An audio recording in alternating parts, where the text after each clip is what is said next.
오늘 이 말씀을 중심으로 하나님의 선한 손이 나를 도우심으로 라는 제목으로 주신 은혜를 나누고자 합니다. 느헤미야는 하나님의 선한 손이 그를 도우시는 경험을 했습니다. 8절 하반절에 내 하나님의 선한 손이 나를 도우심으로 왕이 허락하고 18절 상반절에서 또 하나님의 선한 손이 나를 도우신 일과 느헤미야뿐만 아니라 성도들도 삶 속에서 하나님의 선한 손의 도우심을 필요로 합니다. 오늘 본문을 통해 하나님의 선한 손의 도우심이 느헤미야에게 어떻게 나타났는지, 그리고 느헤미야는 이를 위해 무엇을 했는지를 살펴보면서 은혜와 교훈을 얻는 복된 시간이 되길 소망합니다. 느헤미야가 처한 상황이 어떠했는지 먼저 살펴보겠습니다. 그는 페르시아 아닥사스다 왕의 술관원이었습니다. 왕이 절대적으로 신임하는 신하였습니다. 왕의 총애를 받았고 왕궁에서 영화와 안위를 누리는 자리에 있었습니다. 그런 그가 이 모든 것을 포기하고 어려움에 처한 고국 유다 땅으로 오게 됩니다. 그에게 어떤 일이 일어났을까요? 느헤미야가 수산궁에 있을 때 그의 친형제 하나니가 그를 찾아옵니다. 1장 2절 상반절에 보면 내 형제들 가운데 하나인 하나니가 두어 사람과 함께 유다에서 내게 이르렀기로.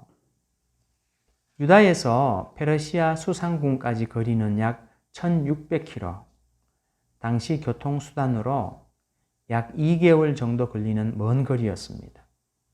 왜 동생 하나니는 먼 거리를 마다하지 않고 수산궁까지 간 것일까요?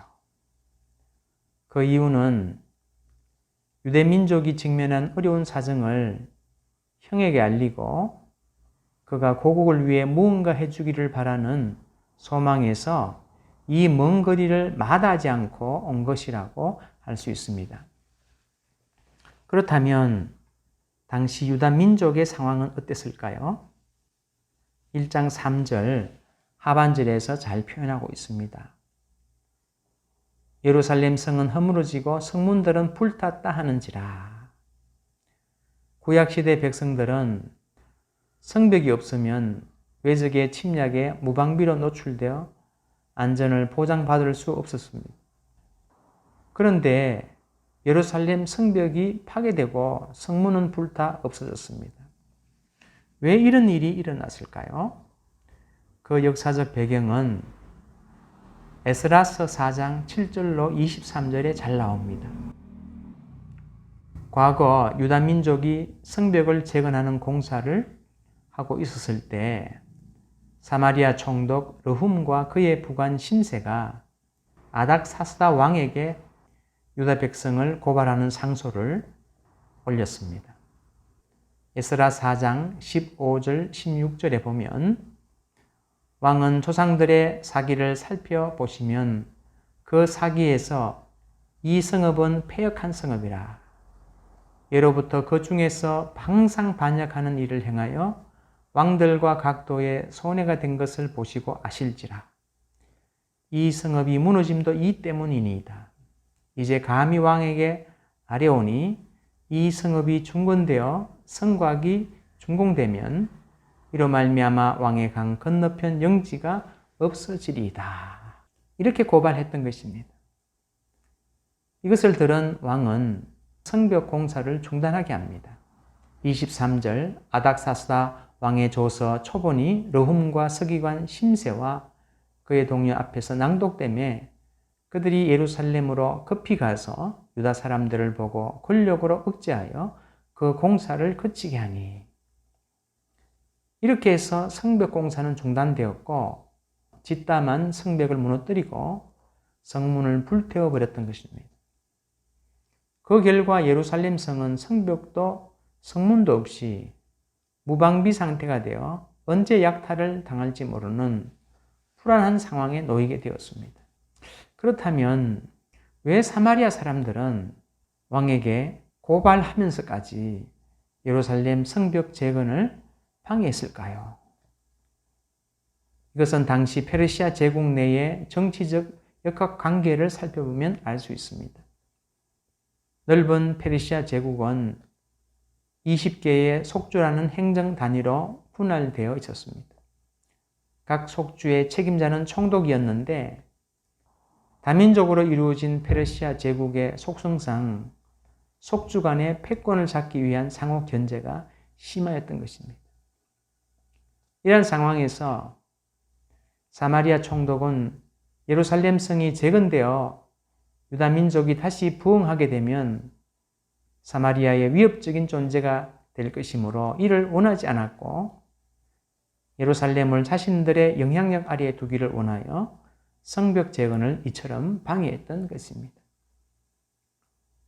예루살렘으로 돌아간 포로 귀환민들과 그들의 자손들은 이런 상황 아래서 안전을 보장받지 못하고 수치 가운데 살고 있음을 하나님이 느헤미야에게 알려주었던 것입니다. 1장 3절 그들이 내게 이르되 사로잡힘을 면하고 남아있는 자들이 그 지방 거기에서 큰 환난을 당하고 능력을 받으며 예루살렘 성은 허물어지고 성문들은 불탔다 하는지라. 이 소식을 들은 느헤미야의 가슴이 찢어집니다.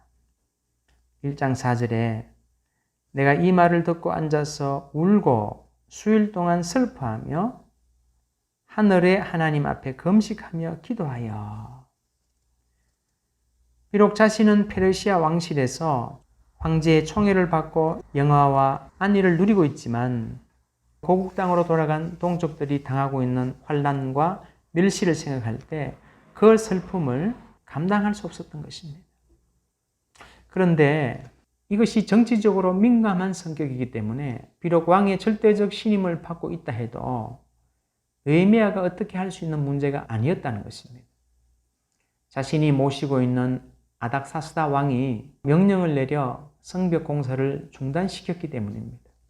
또한 사마리아 지방의 저항과 반발이 예상되었기 때문입니다.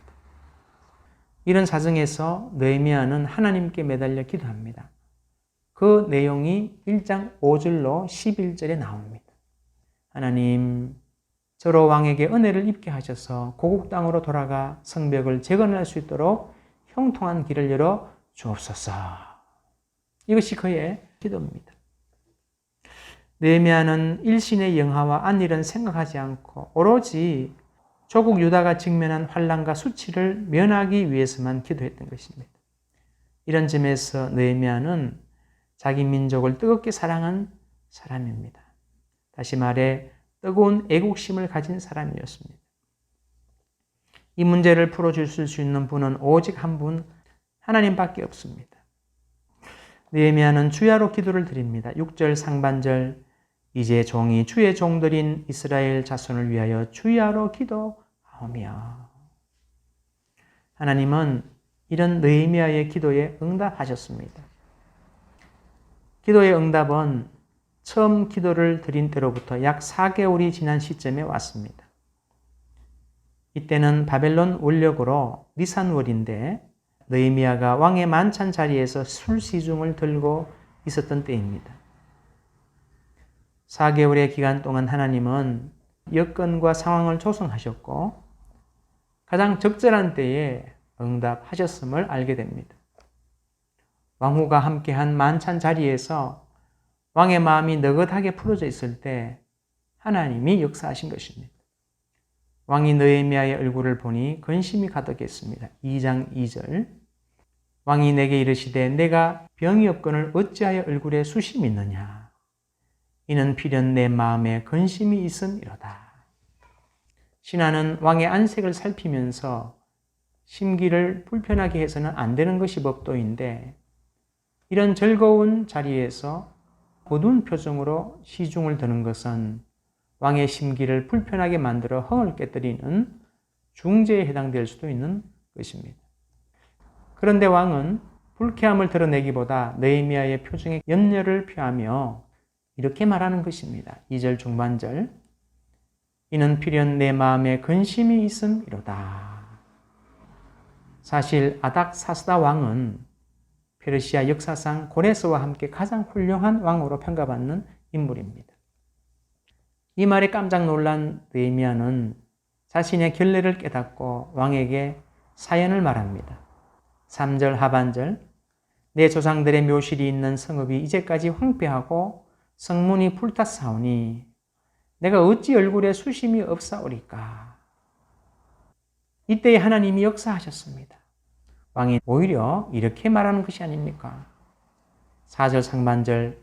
왕이 내게 이르시되 그러면 내가 무엇을 원하느냐. 왕이 느헤미야를 도울 수 있는 일이 무엇인지를 물어보는 것입니다. 느헤미야는 순간 바로 지금이 기도가 응답되는 때임을 알았습니다. 느헤미야는 숨을 고르고 왕에게 이렇게 대답합니다. 5절 하반절. 나를 유다 땅 나의 조상들의 묘실이 있는 성읍에 보내어 그 성을 건축하게 하옵소서. 정치적으로 민감한 사항인데도 놀랍게도 왕은 6절 하반절. 왕이 나를 보내기를 좋게 여기시기로 하나님이 역사하신 것입니다. 하나님의 선한 손이 느헤미야를 도우신 것입니다.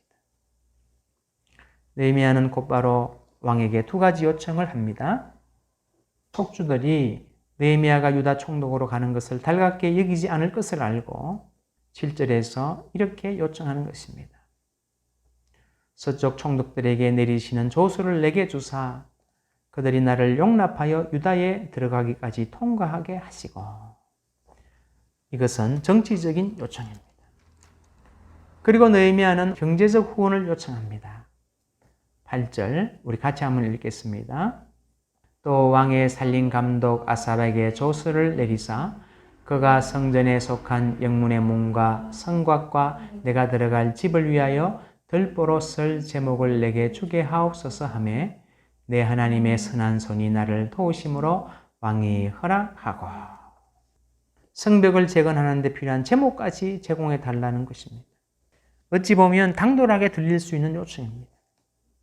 그런데 왕은 이 두 가지 요청을 흔쾌히 승낙합니다. 뿐만 아니라 유다 땅까지 느헤미야를 안전하게 호위할 군대를 보낼 것을 명령합니다. 9절입니다. 군대 장관과 마병을 보내어 나와 함께 하시기로 내가 강 서쪽에 있는 총독들에게 이르러 왕의 조서를 전하였더니 바로 이것이 내 하나님의 선한 손이 나를 도우심으로 라는 뜻이 아니겠습니까? 유다 민족의 부흥을 막고 예루살렘을 자신들의 영향력 아래 두려고 했던 사마리아 총독 산발락과 그의 부하 도비아는 왕의 조서를 가지고 군사들의 호의를 받으며 들어오는 느헤미야를 보고 깜짝 놀라게 됩니다. 10절 말씀. 호론 사람 산발락과 종이었던 암몬 사람 도비아가 이스라엘 자손을 흥왕하게 하려는 사람이 왔다 함을 듣고 심히 근심하더라. 느헤미야는 뜨거운 민족애를 가진 사람이요 기도의 사람입니다. 뿐만 아니라 그는 주도 면밀한 준비성과 실천력을 가진 사람이었습니다. 예루살렘에 도착한 느헤미야는 3일 동안 성 안에만 머무릅니다. 이미 그의 마음속에는 하나님이 주신 감동에 따라 무엇을 자신이 해야 하는지에 대한 계획이 있었습니다. 그런데 이것을 아무에게도 말하지 않습니다.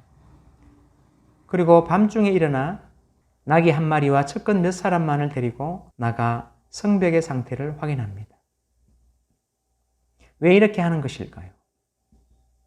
유대인들 중에는 사마리아 사람들과 내통하는 자들이 있었습니다. 이들은 느헤미야의 동태를 살피고 사마리아에 보고하는 역할을 했습니다. 그래서 느헤미야는 대적들의 이목이 자신에게 집중된 현실을 충분히 인식하고 세부 계획을 확정 지을 때까지는 모든 것을 비밀에 붙여둔 것입니다. 그 첫 번째 일이 바로 성벽 탐사였고 사람들의 눈을 피해 밤에 조심스럽게 진행한 것입니다. 느헤미야가 성벽의 상황을 확인해 보니 동생 하나니가 와서 들려준 내용과 정확히 일치했습니다. 13절 하반절, 예루살렘 성벽이 다 무너졌고 성문은 불탔더라.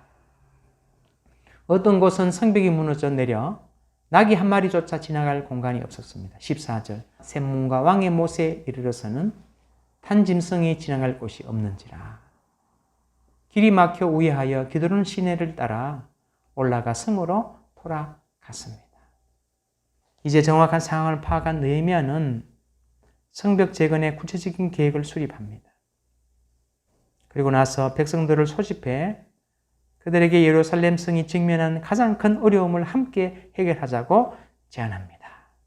17절 우리 같이 한번 읽겠습니다. 후에 그들에게 이르기를 우리가 당한 공경은 너희도 보고 있는 바라. 예루살렘이 황폐하고 성문이 불탔으니 자 예루살렘 성을 건축하여 다시 수치를 당하지 말자 하고, 예루살렘 성벽을 재건해야 하는 대의 명분을 말하고 있는 것입니다. 그리고 나서 느헤미야는 두 가지를 덧붙여서 말합니다. 유다 백성들은 과거 성벽을 재건하는 과정에서 아닥사스다 왕의 명령으로 공사가 중단되었고 그 틈을 타서 대적들이 와서 성벽을 헐고 성문을 불태웠던 기억이 생생할 것입니다. 이런 일들이 재현되지 않으리라 누가 장담할 수 있겠습니까? 이러한 의문을 가지고 있는 백성들에게 느헤미야는 두 가지를 덧붙여 말합니다. 첫째, 18절 상반절, 또 그들에게 여호와의 선한 손이 나를 도우신 일과, 페르시아 수산궁에 있던 자신이 어떻게 여기까지 오게 되었는지, 그리고 그 과정에서 하나님께서 어떻게 역사하셨는지 백성들에게 간증을 한 것입니다. 자신이 지금 이 일을 추진하려고 하는 것은 하나님의 섭리와 도우심 가운데 진행되고 있음을 백성들에게 말한 것입니다. 둘째, 느헤미야는 이렇게 말합니다. 18절 중반절, 왕이 내게 이런 말씀을 전하였더니, 과거 아닥사스다 왕의 명령으로 성벽 재건이 중단되었지만 지금은 왕의 성낙과 함께 필요한 제목을 친히 공급할 것을 명령했고 군대를 보내 자신을 예루살렘까지 호위한 사실을 백성에게 말함으로써 공사가 중단되는 일은 없을 것이라고 안심시켜 주었던 것입니다. 이 말을 들은 백성들의 반응은 어땠을까요? 이 일에 하나님의 뜻이 함께하고 있으며 왕의 허락과 후원의 약속을 받았으므로 이제 힘을 합쳐 함께 성벽을 재건하자는 데 뜻을 모았습니다. 18절 하반절, 그들의 말이 일어나 건축하자 하고 모두 힘을 내어 이 선한 일을 하려 하매. 느헤미야의 뜨거운 민족 사랑, 그의 간절한 기도, 그리고 주도 면밀한 준비와 계획이 백성들의 마음을 하나로 모았고 어려운 현실 가운데서도 52일 만에 성벽 재건을 완성하는 아름다운 결과를 낳게 되었던 것입니다. 사마리아와 내통하는 자들은 느헤미야의 성벽 재건 공사 계획을 즉각 전합니다.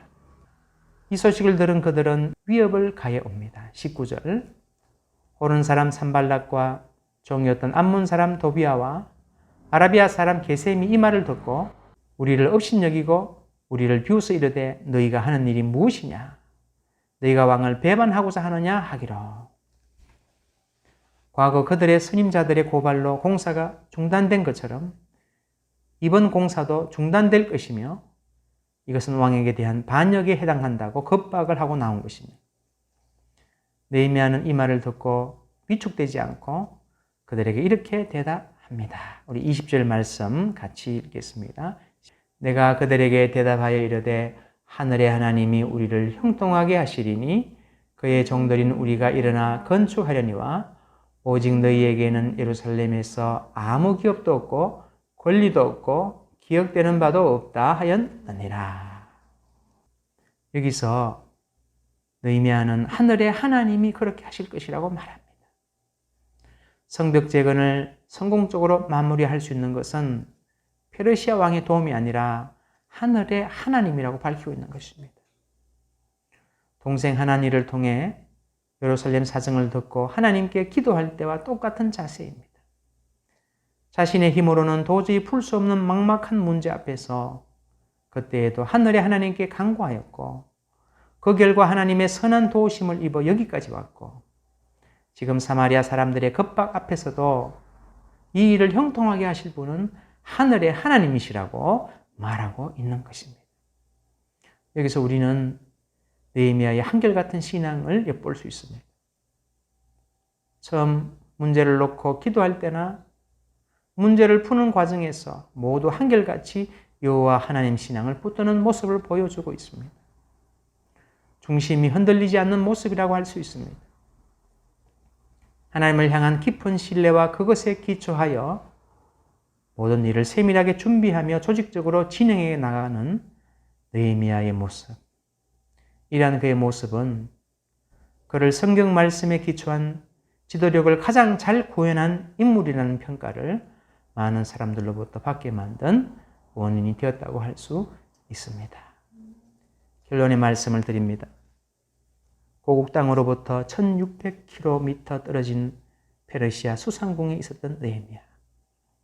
왕실에서 왕의 총애를 받으며 영화와 안위를 누리고 있었던 그가 고국의 안타까운 상황을 전해 듣고 이것을 마치 자신의 아픔으로 여기고 주야로 기도하며 왕 앞에 설 때까지도 그 슬픔으로 인해 수심이 가득했던 느헤미야.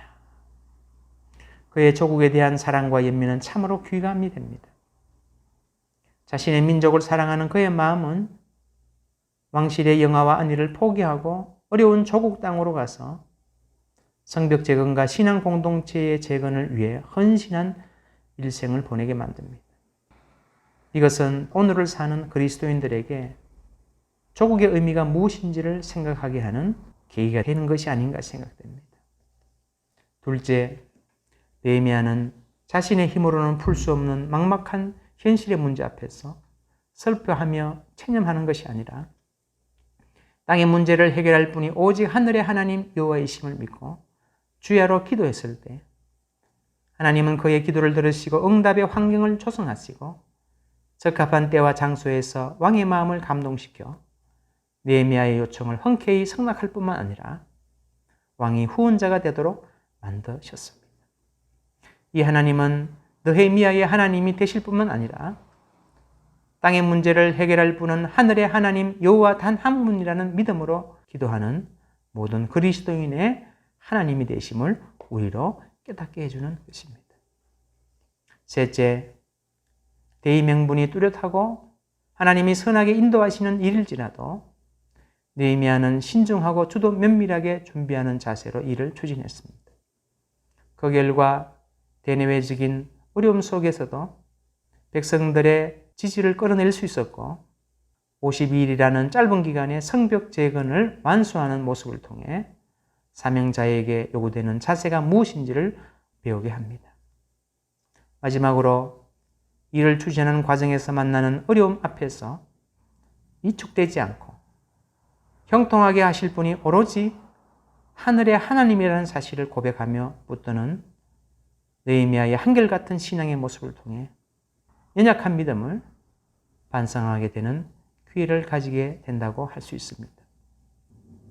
느헤미야의 뜨거운 애국의 마음, 그의 간절한 기도의 자세, 주도 면밀한 준비와 추진, 그리고 끝까지 변치 않는 하늘의 하나님에 대한 신앙, 이 모든 것은 모든 세대를 살아가는 그리스도인들에게 기감이 되는 모습이라고 생각됩니다.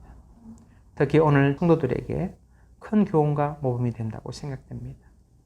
느헤미야의 신앙과 삶을 깊이 묵상함으로 여러분과 제가 힘든 시대 가운데 있지만 느헤미야가 붙든 하늘의 하나님 여호와로 인해 승리를 경험하는 복된 신앙의 주인공이 되도록 주님께서 깨닫게 하시고 붙들어 주시기를 간절히 기도드립니다. 아멘.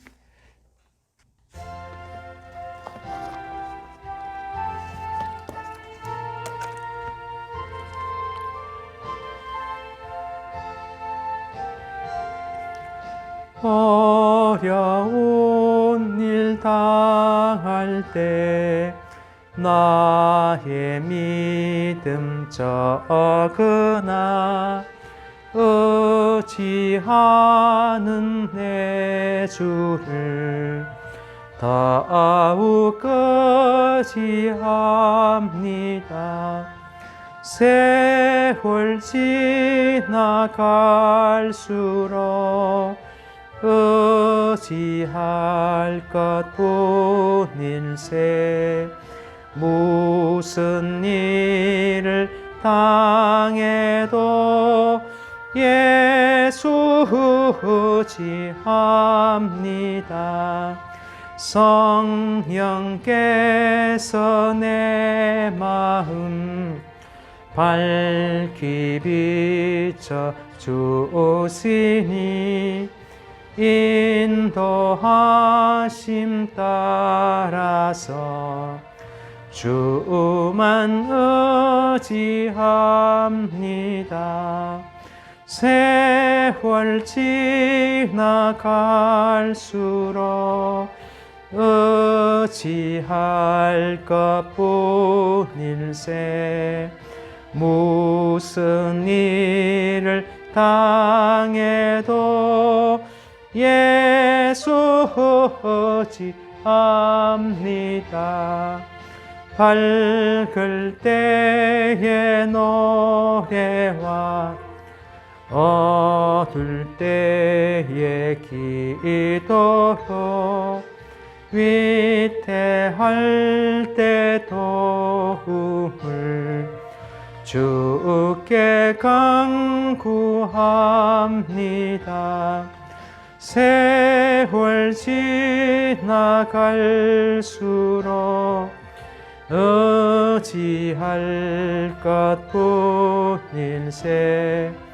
무슨 일을 당해도 예수 의지합니다. 생명 있을 동안에 예수 의지합니다. 천국 올라가도록 의지할 것뿐일세. 세월 지나갈수록 의지할 것뿐일세. 무슨 일을 당해도 예수 의지합니다.